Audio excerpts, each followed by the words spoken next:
So equations and आपके पास variables, ठीक है। इक्वेशंस एंड वेरिएबल या अलजेब्रिक इक्वेशन। तो अलजेब्रिक इक्वेशंस वो होती हैं combination of variables, constant, coefficient with equality sign, with equality sign। तो फिर आप कहेंगे कि ये आपका अलजेब्रिक इक्वेशन बनेगी। Let's say 5x plus 3 is equal to 0। 5x plus 3 is equal to 0, ये आपके पास ओवरऑल इक्वेशन, ठीक है। 5x plus 3 is equal to 0। तो इक्वेशंस में ये होता है कि जब भी आपको कोई इक्वेशंस गिवन होगी तो उसमें हमेशा जो भी वेरिएबल अननोन होगा उसकी आप वैल्यू फाइंड करते हैं, सिंपल वर्ड्स, ठीक है। जो भी आपका वेरिएबल होता है अननोन, उसका आप वैल्यू फाइंड करते हैं, उसको आप कहते हैं कि जो वैल्यू निकलता है उससे आप कहते हैं कि ये आपका सिंपल वर्ड्स, ठीक है। लेट्स से ये आपके पास क्वेश्चन है, इसमें आप टाइप्स पे आ जाते हैं, टाइप्स ऑफ इक्वेशंस।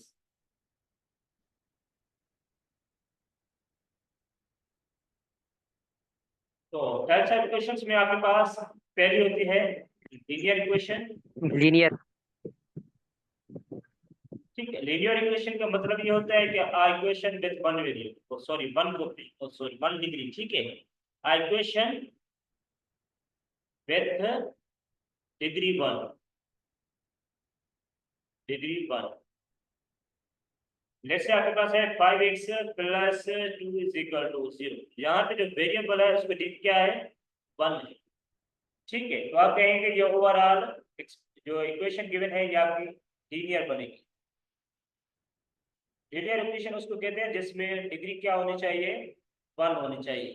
तो आप कहेंगे कि ये आपकी लीनियर इक्वेशन।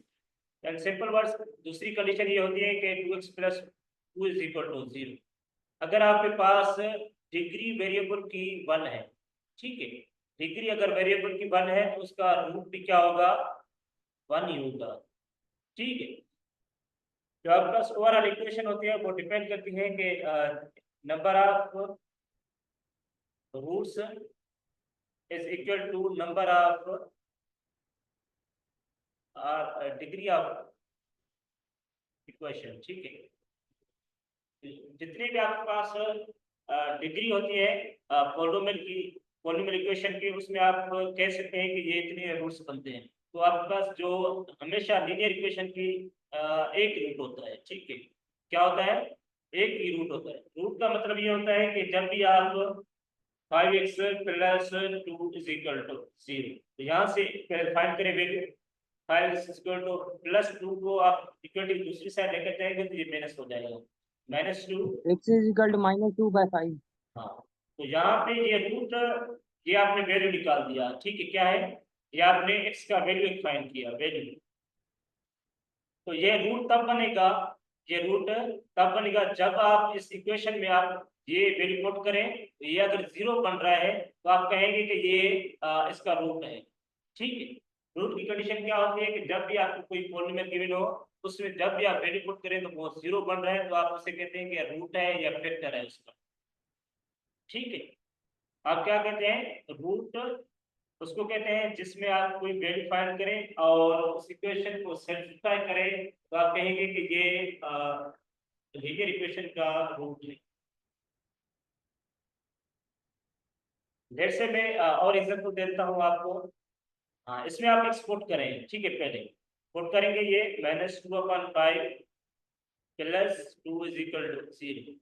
5 के साथ डिवाइड हो जाएगा तो 5 से टेबल जाएगा तो 1 हो जाएगा, -2 प्लस 2 ये 0 हो जाएगा, तो ये ओवरऑल 0 बन गई। तो ये आपके पास ओवरऑल इक्वेशन को सेटिस्फाई कर रही है। तो रूट वेक्टर उसको कहते हैं जिसमें जब भी कोई आप वैल्यू x का निकाले वो आपके पास उस इक्वेशन को सेटिस्फाई करे या 0 करे, तो आप कहते हैं कि ये आपका क्या होता है, रूट होता है। तो हम रूट की डेफिनेशन देखते हैं। रूट भी कहते हैं आप, फैक्टर भी, और डिग्री जीरो ऑफ पॉलिनोमियल भी कहते हैं, जीरो ऑफ पॉलिनोमियल।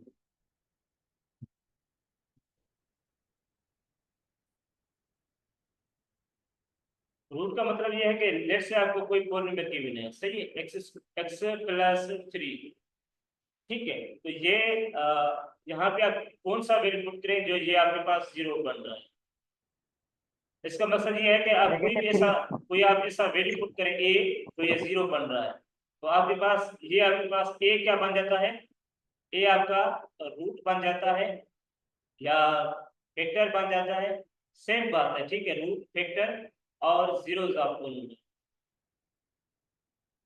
ठीक है। तो इसके आप फाइंड करें एक्स प्लस 3, आपको पॉलिनोमियल गिवन है पी ऑफ एक्स, तो इसका रूट क्या होगा, एक्स प्लस 3 को आप -3। इक्वल टू जीरो लिखेंगे तो एक्स इज इक्वल टू -3। तो जब भी ये -3 आप निकाल लिया, ठीक है, ये क्या है, -3 है, -3 को जब भी आप पॉलिनोमियल पुट कर रहे हैं क्या जीरो बन रहा है, हाँ पुट करें, -3 इज इक्वल टू -3 प्लस 3, ये जीरो बन रहा है। जब भी आपके पास जो रूट या फैक्टर या जीरोस ऑफ पॉलिनोमियल उसको कहते हैं, जब भी आप इक्वेशन में पुट करें तो वो जीरो बन रही है, तो आप कह सकते हैं कि ये आपका जीरोस ऑफ पॉलिनोमियल या फैक्टर बनता है,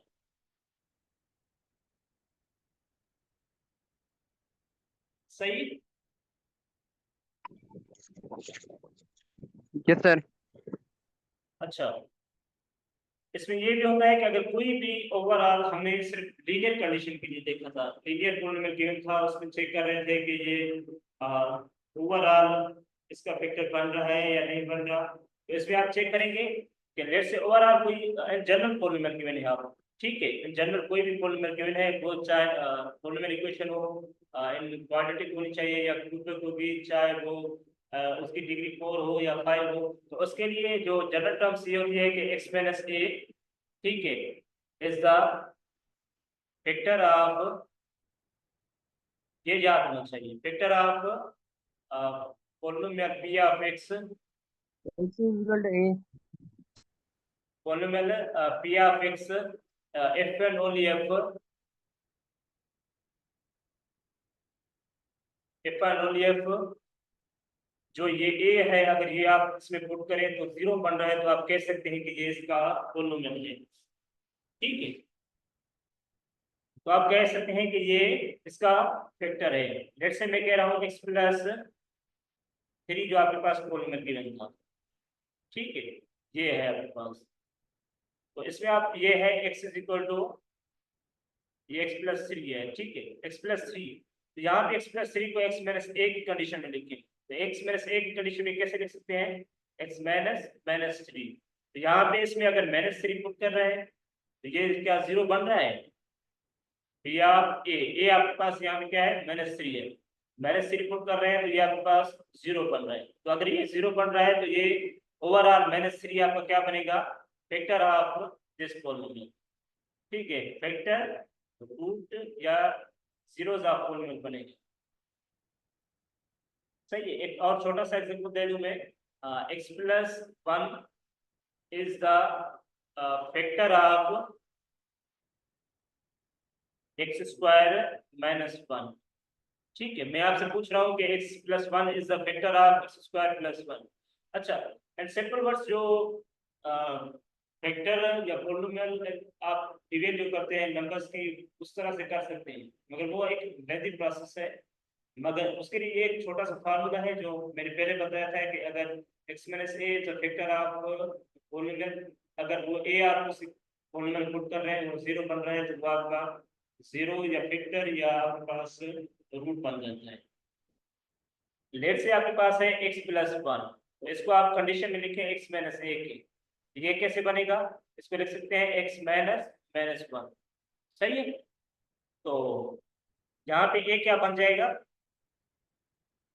-1, और पॉलिनोमियल आपके पास क्या गिवन है, एक्स स्क्वायर -1, जब भी आप a इसमें पुट करें तो क्या बनेगा, -1, ठीक है, -1 इसमें पुट करें जी, माइनस 1 हो जाएगा, -1 का होल स्क्वायर। स्क्वायर माइनस 1, तो ये 1 माइनस 1 0 हो जाएगा। जब भी ये पॉलिनोमियल में आप पुट कर रहे हैं ये 0 बन रहा है, तो आप कह सकते हैं कि ये x plus 1 is the factor of x square minus 1। Factor भी है, फैक्टर भी पूछ सकते हैं आपसे, जीरोस ऑफ पॉलिनोमियल भी बात सेम है, ठीक है, और रूट भी बात सेम है। मैं ये पूछ लूँ x plus is the root of x square minus 1, तो सेम बात है, आप ये सेम प्रोसेस करेंगे। मैं आपसे ये भी पूछूं कि x plus 1 is the root of x square minus 1, तो सेम प्रोसेस करेंगे आप। x plus 1 is the zeros of polynomial of x square minus 1, तो यही आप सेम प्रोसेस करेंगे, ठीक है। ओवरऑल आपको आइडिया होना चाहिए कि factor, root, zeros of polynomial, ये एक ही बात को कहने का यही तरीका है। तीनों चीजों को आप एक ही कह सकते हैं, ठीक है। मतलब तीनों चीजों को डिफरेंट तरीके से आप कह रहे हैं कि vector, zeros of polynomial, root, ये तीनों एक ही चीज है। जैसे आपके पास इंडिया है, भारत है, हिंदुस्तान है, मगर मुल्क तो एक ही है, मगर उसको तीन नाम से पुकारा जाता है। तो यही यहाँ पे ये एक बात है, वेक्टर, जीरोस ऑफ पॉलिनोमियल और रूट। किसी भी आपके पास पॉलिनोमियल का zeros of polynomial, degrees of polynomial और फैक्टर ऑफ पॉलिनोमियल बात से रहती है।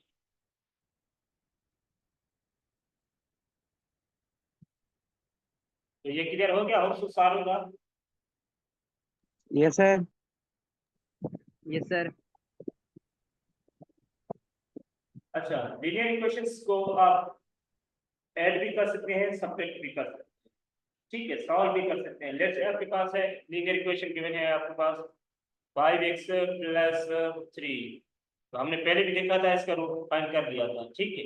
लेट्स से, अच्छा, linear equations in one variable भी हो सकती है, इन टू वेरिएबल भी हो सकती है। जैसे 5x plus 3y is equal to 0, तो जब भी आपके पास इन टू वेरिएबल्स गिवन हो, टू वेरिएबल्स और इक्वेशन वन गिवन हो, तो इसके इनफाइनाइट सॉल्यूशन एग्जिस्ट करते हैं। क्या? इनफाइनाइट सॉल्यूशन, इसका कोई वैल्यू फिक्स नहीं होता। जब भी आपके पास in two variables linear equation given हो, तो उसमें आप ये नहीं कह सकते कि इसके सिर्फ दो रूट्स हो सकते हैं या एक रूट हो सकता है, इसके इनफाइनाइट मेनी हो सकते हैं। तो इसको मैं कैसे फाइंड कर सकता हूँ? इसको हम फाइंड नहीं कर सकते हैं। इसके लिए अगर दो वेरिएबल्स हैं तो उसके लिए दो लीनियर इक्वेशंस गिवन होंगी, फिर उसको आप साइमल्टेनियसली सॉल्व करते हैं। क्या करते हैं? साइमल्टेनियसली सॉल्व करते हैं, फिर आप देखते हैं कि ये एक्स और वाई का वैल्यू क्या बन रहा है आपके पास। लेट्स से आपके पास एक सिस्टम ऑफ लीनियर इक्वेशन है, तो सिस्टम ऑफ लीनियर इक्वेशन का मकसद ये होता है आपके पास के जिसमें more than one equation, system of linear equation उसमें कहते हैं कि जिसमें मोर देन आपके पास वन वेरिएबल। लेट्स से आपके पास एक लीनियर इक्वेशन गिवन है 2x plus 5y is equal to 3, और दूसरी गिवन है 3x minus 2y is equal to 1। तो इसको सॉल्व करने के लिए दो तीन मेथड हैं, ठीक है। एक तो ये है कि आप या तो x के वेरिएबल्स को आप खत्म कर दें या y, खत्म इन द सेंस के एक ऐसा वैल्यू दोनों वेरिएबल्स के साथ मल्टीप्लाई करें कि वो सेम बन जाए, उसको हम नेगलेक्ट कर दें। लेट्स से मैं कह सकता हूँ इसको कि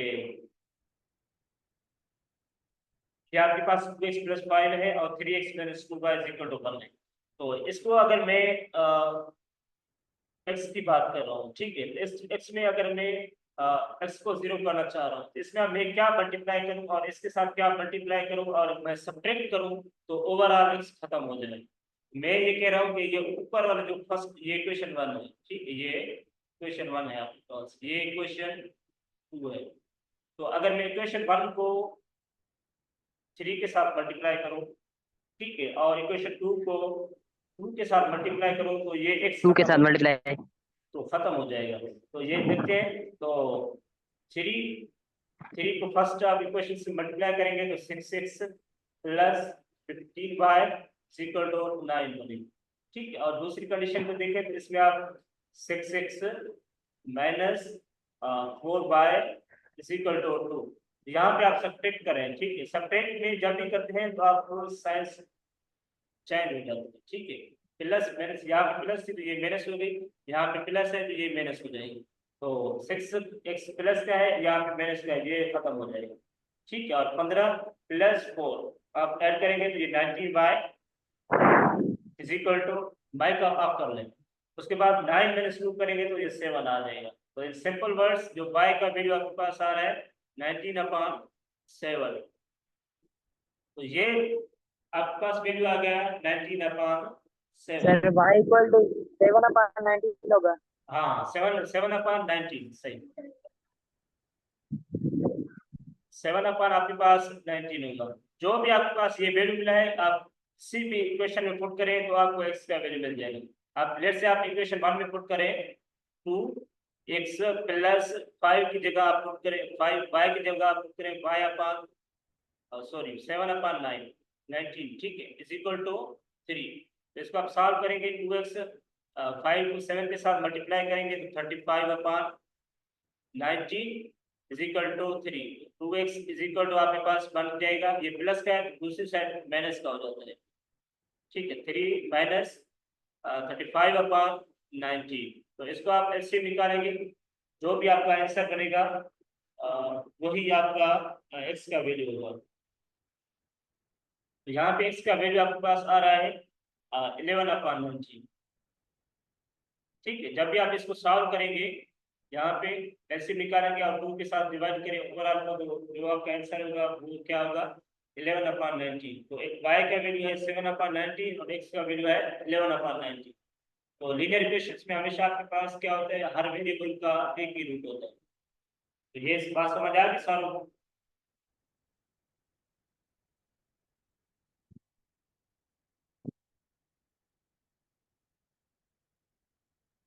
जी समझ आ रही है?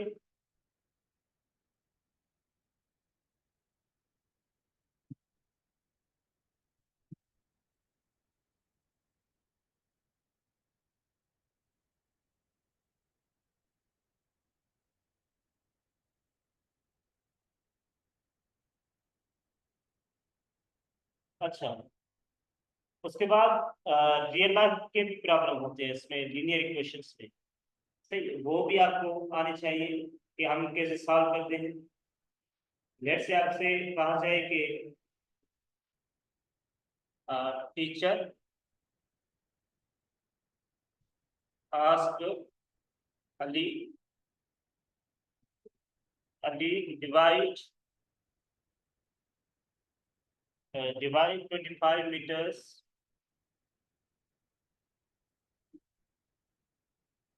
long wire into 2 pieces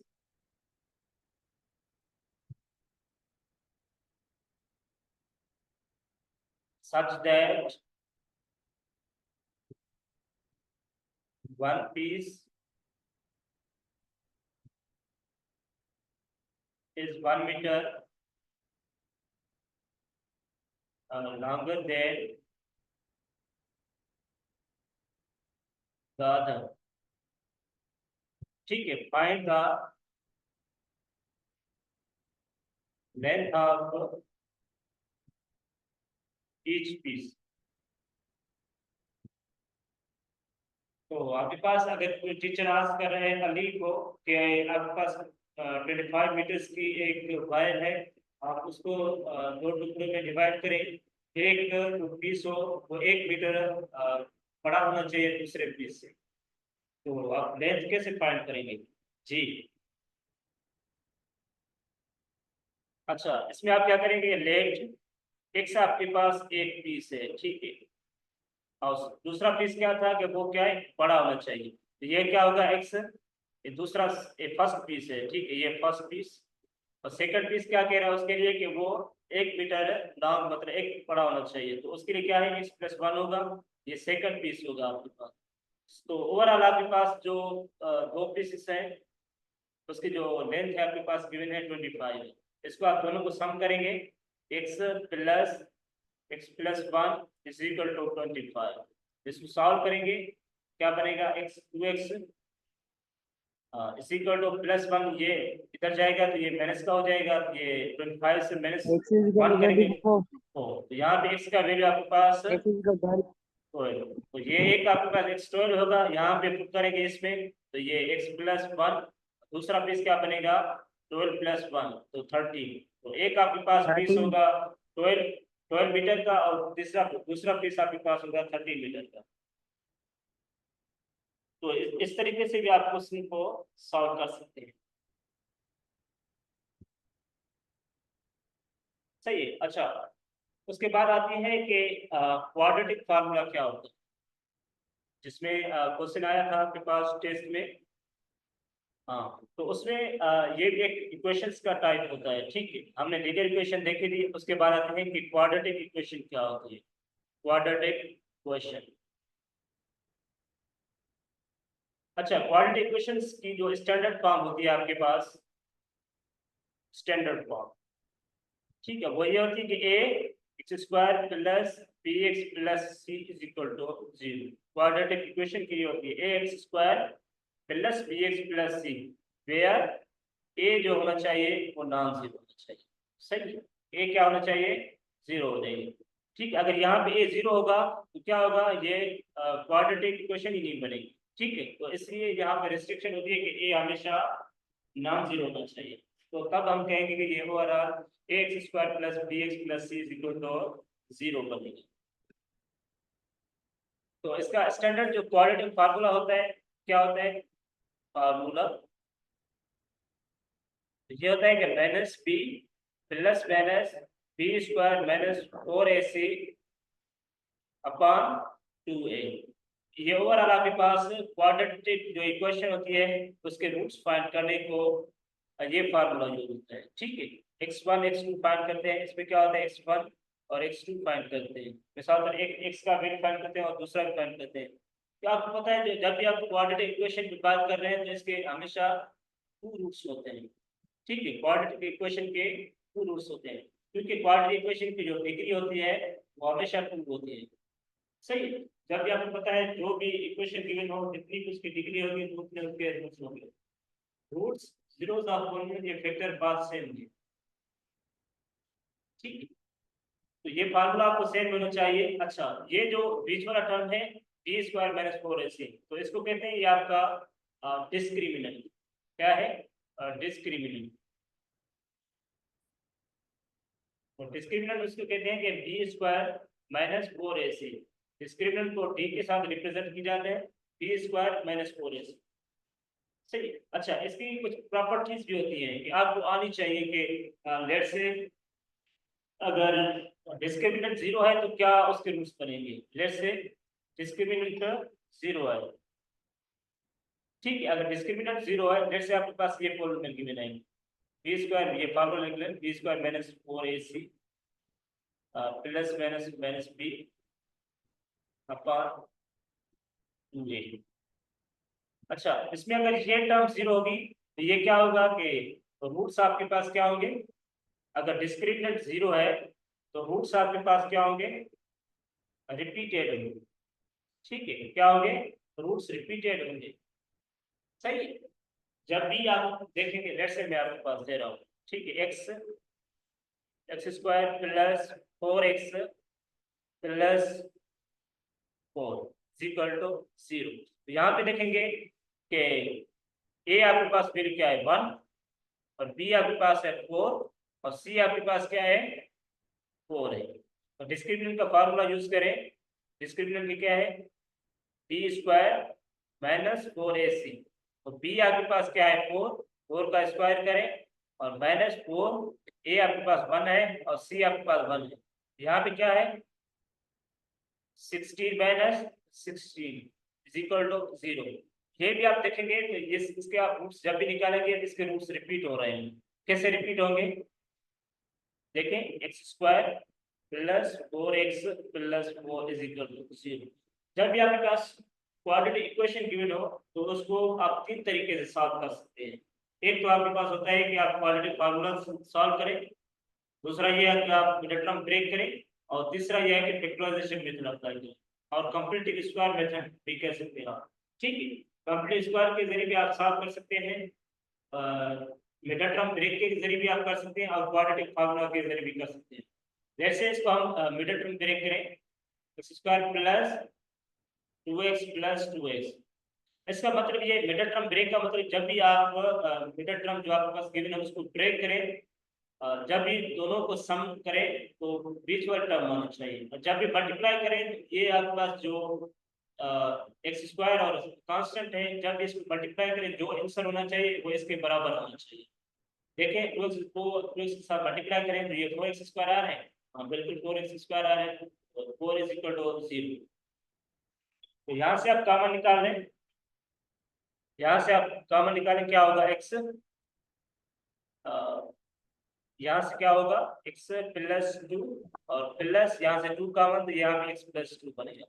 and simple words क्या होंगे, रूट्स क्या बनेंगे, एक तो x प्लस 2 होगा और x प्लस 2 होगा एक और, इसके रूट्स क्या होंगे, सिर्फ -2 रिपीट हो रहा है, ठीक। तो डिस्क्रिमिनेंट केस जब आपके पास 0 होगा तो उसके लिए क्या होगी कंडीशन के रूट्स आपके पास रिपीट होंगे, क्या होंगे, रिपीट होंगे, सही है। Yes sir. हाँ सर उसके वो बाद फार्मूला किसका होता है, -b/a? हाँ वो उस पे आते हैं, वो आपके पास होता है सम और प्रोडक्ट ऑफ रूट्स पे, उस पे भी हम आते हैं, ठीक है, इसके बाद हम आएंगे। अच्छा, उसके बाद अगर डिस्क्रिमिनेंट आपके पास ग्रेटर देन 0 होगा, ठीक है, अगर उसका डिस्क्रिमिनेंट ग्रेटर देन 0 होगा उसके रूट्स क्या बनेंगे, तो रूट्स उसके क्या होंगे, एक तो डिस्टिंक्ट होंगे मतलब रिपीट ही होंगे, ठीक है, और दूसरा क्या होंगे, वो रियल रूट्स होंगे, क्या होंगे, रियल रूट्स। एक तो आपके पास डिस्टिंक्ट होंगे और दूसरे क्या होंगे, रियल रूट्स होंगे, तो आप कहेंगे कि ये डिस्क्रिमिनेंट रूट्स का पॉजिटिव होगा, सही है। अगर डिस्क्रिमिनेंट आपके पास लेस देन 0 आ रहा है तो रूट्स आपके पास क्या होंगे, एक तो डिस्टिंक्ट होंगे और आपके पास क्या होंगे, कॉम्प्लेक्स रूट होंगे, सही है, कॉम्प्लेक्स रूट्स बनेंगे, सही है। तो ये आपके पास ध्यान में होना चाहिए कि जब डिस्क्रिमिनेंट किसी भी क्वाड्रेटिक इक्वेशन का 0 आ रहा है तो उसके रूट्स रिपीटेड होंगे, जब डिस्क्रिमिनेंट उसका ग्रेटर देन 0 आ रहा है आप कहेंगे कि उसका जो रूट्स होंगे वो डिस्टिंक्ट और रियल होंगे, और जब डिस्क्रिमिनेंट लेस देन 0 होगा तो आप कहेंगे कि वो उसके डिस्टिंक्ट एंड कॉम्प्लेक्स रूट्स होंगे। तो ओवरऑल बात समझ आ रही है सारों को? सर थोड़ा मिडिल टर्म Yes, वाला sir. रिपीट कर दें। हाँ मिडल टर्म, जैसे आपके पास 4x, जैसे हम लिखा था x square plus 4x plus 4 is equal to 0, sir ठीक। और कोई एग्जांपल ले लें। हाँ जैसे x square plus 6x plus 9 is equal to 0, okay. इसमें आप क्या करते हैं, जब भी पहले तो आप करते हैं कि जो इसमें आप ये करते हैं कि जो इसको आप मल्टीप्लाई करें पहले 9 और 6 को, ठीक है, मल्टीप्लाई सर करेंगे 0 की 9x सर स्क्वायर, 0 जी गुलाम अली, सर 0 की जगह 1 आ सकता है या 2, कोई और नंबर? यहाँ पे ये सर 0 जैसे आपके पास X square plus 6x plus 8 is equal to 1 होगा, फिर भी आप इसको क्या होगा, इक्वल टू 0 लिखेंगे, तो 6x प्लस 8 प्लस यहाँ पे माइनस लिख रहा हूँ, ठीक है, तो यहाँ पे इसको माइनस वाले को दूसरी साइड लेकर आएंगे तो फिर भी बात सेम होगी, X square plus 6x plus 9 is equal to 0, okay sir. ठीक है।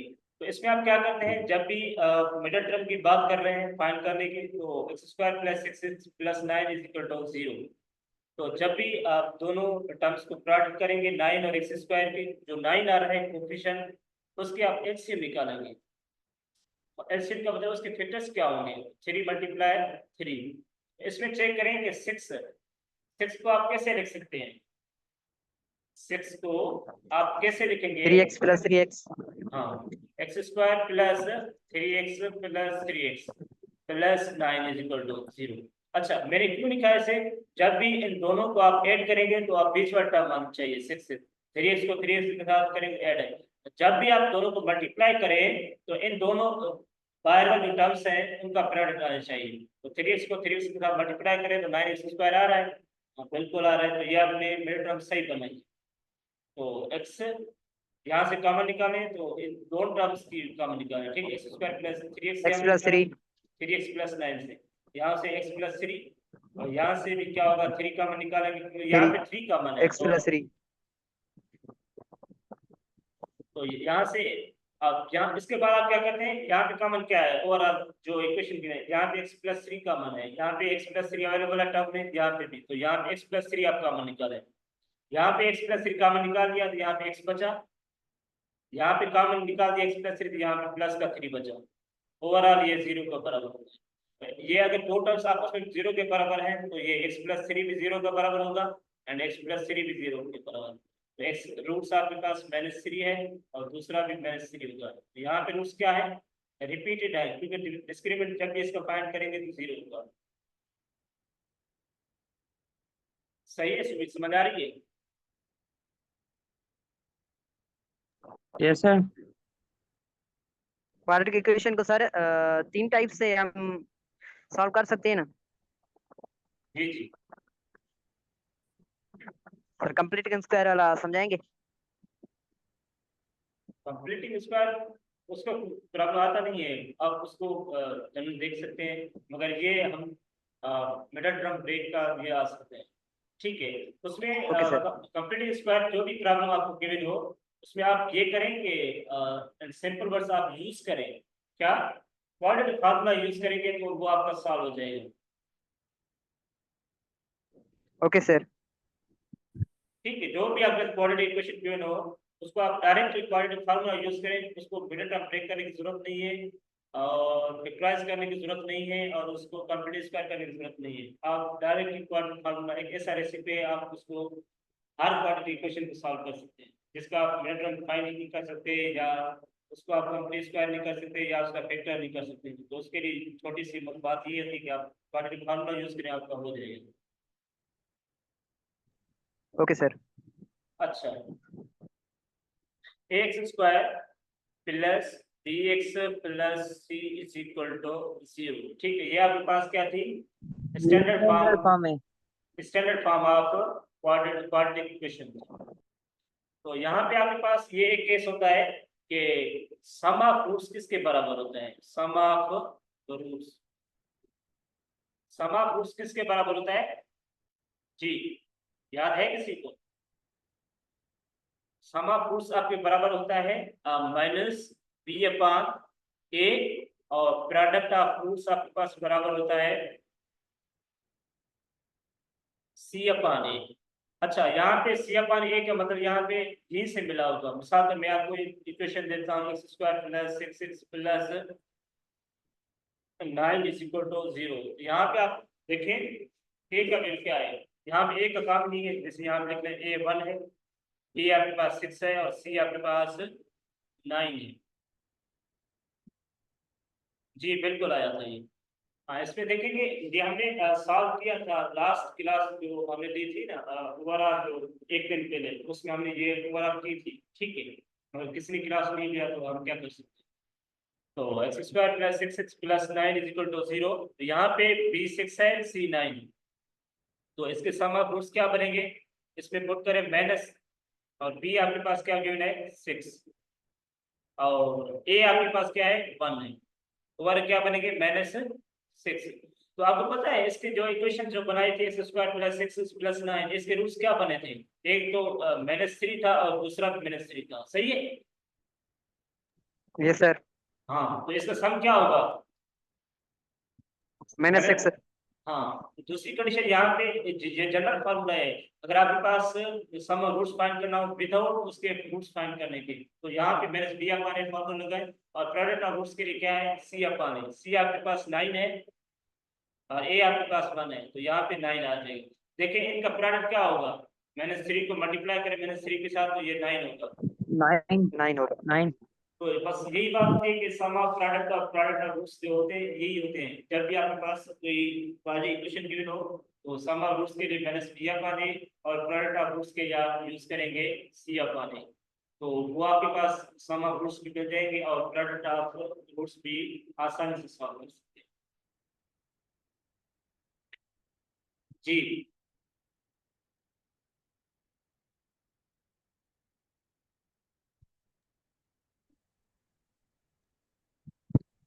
तो ये क्वेश्चन आया था ना उसमें टेस्ट में।